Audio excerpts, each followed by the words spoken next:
Welcome to the Intern Show. I'm Elias Alvarez. And I'm Max Schwitzing. The Intern Show is a podcast produced by the KAWC Student Newsroom.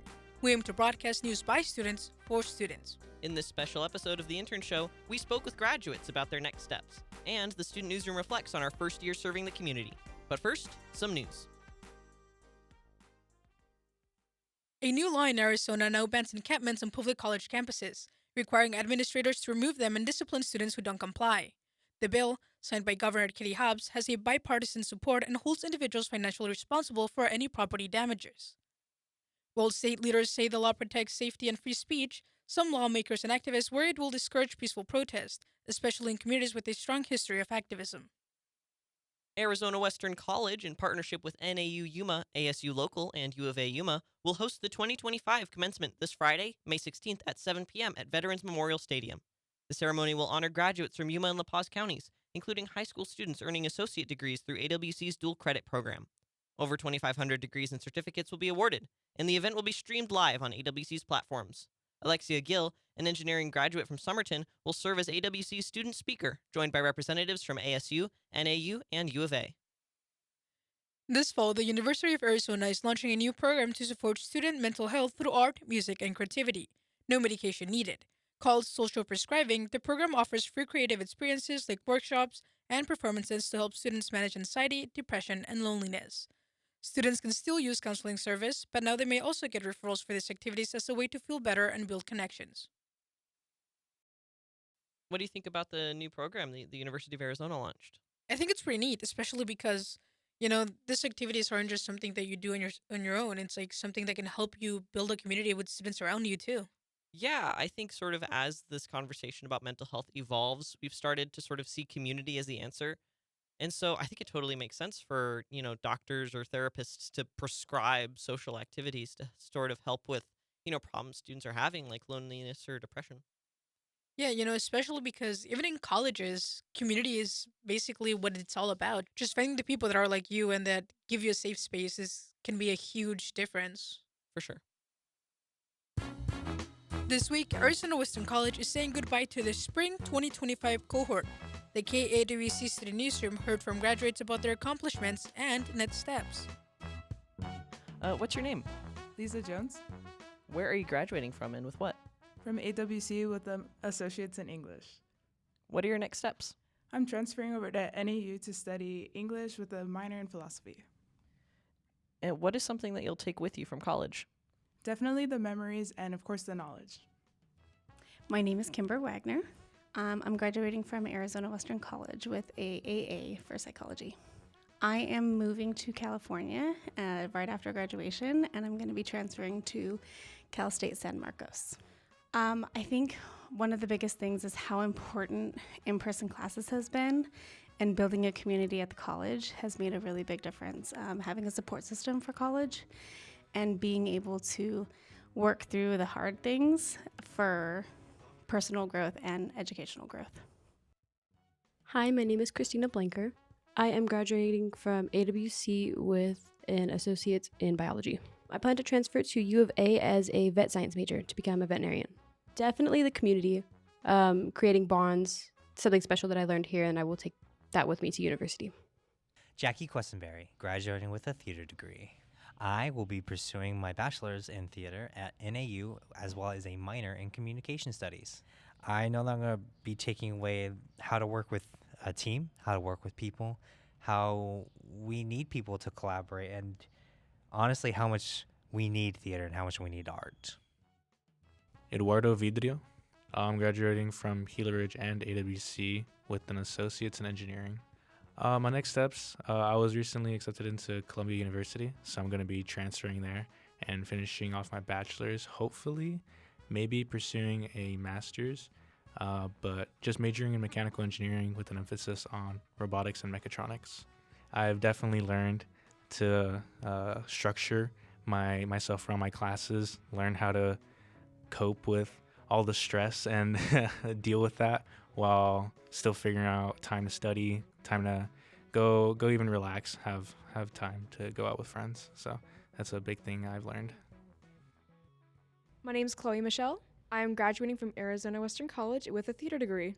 So right now I'm going to work for a little bit, but I am planning on coming back to pursue an education degree. Is there anything you want to say to your fellow graduates? I am so proud of you. You have gone through this much just to get through that degree, and even though just to some people it's a piece of paper, it's an accomplishment to you. Keep it going, and no matter what happens, you've got this. Congratulations, we did it. I offer you the best, and good luck. Find your people, stick with them.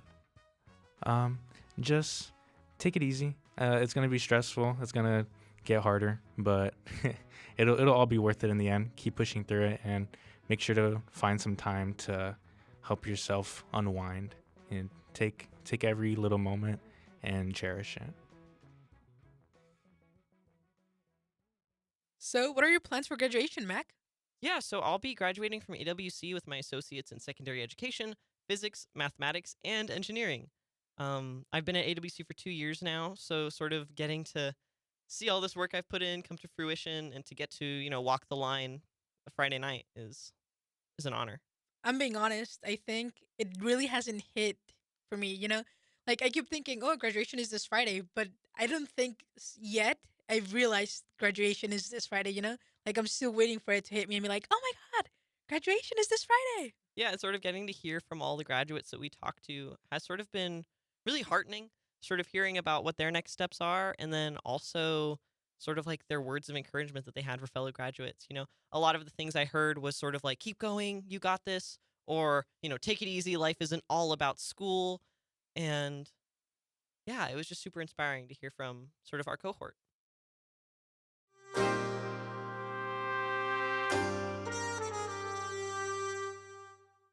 My name is Max Schwitzing, And I'm Elias Alvarez. and we've been doing the Intern Show for like a whole school year now. Started last summer, and now we're going to get to work this summer and through next year, hopefully. What's one of the coolest things you've learned throughout sort of our experience doing the Student Newsroom? So I think basically what I learned is the way to just be persistently curious, especially because I feel like that was the stories that came out of my curiosity that around my environment, my community, about the college were kind of the ones that I did the best on, I would say. What about you, Mac? I think I've just sort of learned that really interesting stories and perspectives can come from places that we wouldn't normally think of. So, getting to reach out to professors and students around campus, but even people beyond the campus throughout the Yuma community, has been a really great opportunity. Like, going into the Student Newsroom, I was really hoping to gain a sense of like community and being able to like make an impact on sort of like Yuma and La Paz counties, and just being able to give a little bit of myself to, our county, and working here at KAWC has really allowed me to do that. Honestly, I think the best part about the job was listening to the different perspectives, especially because we tend to just look at things one way specifically for like basically our whole lifetimes. And then if we didn't listen to the people around us, our views never changed. And I think it was interesting just getting that look into other people's lives and learning what is going on just with not only with the community, but also just people themselves, like especially with the flash interviews. That was something I really enjoyed doing because we really never knew what we were going to take it with. And I think it was just interesting listening to people's thoughts. Yeah, and I think a lot of time when people think about reporting or news reporting, they think of like this big, serious, I'm important and I'm here to talk to you about stuff. And like obviously that is a big part of, public broadcasting, but I also do think it's really cool to be able to like get in touch with sort of like our personalities and being able to hear so many really interesting and kind of like kooky stories about people's lives. What's one of your favorite flash interviews you've done, Elias? I would have to be biased and say that it's always the What Keeps You Up at Night, the one that led to the hairless cat flash interview. I think the one was very fun. And also because it was like my very first flash interview that I did.